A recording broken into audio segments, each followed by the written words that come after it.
Дуалното образование, кое беше воведено пред 7 години, останува во фокусот на новата министерка за образование. Веста Јаневска денеска потврди дека овој концепт и натаму ќе се развива, за што има поддршката и од домашниот бизнис сектор, чиј интерес е да вработува млади кадри кои освен што доаѓаат со стручна наобразба, имаат и практично искуство, што во основа го представува дуалното образование. Целта е преку овој концепт кој веќе со децении се применува во Западна Европа и во земјите членки на Европската Унија да се создадат кадри кои ќе одговорат на потребите на домашната економија, а со тоа државата дополнително ќе се обиде да ги задржи младите во земјава. Знаете дека ситуацијата беше прилично тешка и во моментов е тешка и дека ние како образовен систем мора да се прилагодуваме на потребите на пазарот на трудот и затоа и благодарам на комората и на председателот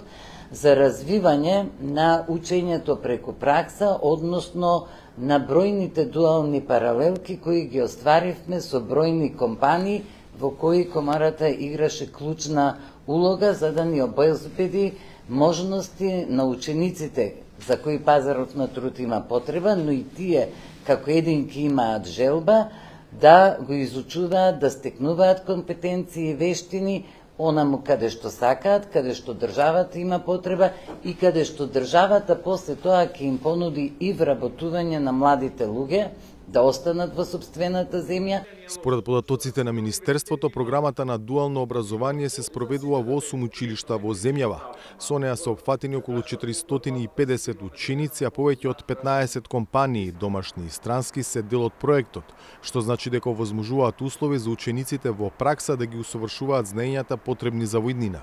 Стопанството и образованието мора да бидат една единствена целина, кој ќе овозможи просперитет на државата и населението, граѓаните треба тоа да го сватат. Не треба да помислат дека нашето образование се ориентира само како услуга на бизнисот, туку напротив треба да се разбере дека образованието ќе биде партнер на бизнисот за заеднички да овозможиме подобар живот за нашите граѓани. Јаневска не знае колку од учениците кои го поминале процесот на дуално образование навистина и останале да работат во компаниите каде имале пракса. Како еден од примерите за успешно дуално образование се смета Швајцарија, каде до 70% од учениците од средно образование учествуваат во овој концепт на комбинирање на училишна настава со учење во услови на работна атмосфера. Во Северна Македонија овој процент се уште е многу низок. За Гласот на Америка, од Скопје, Владимир Мирчевски.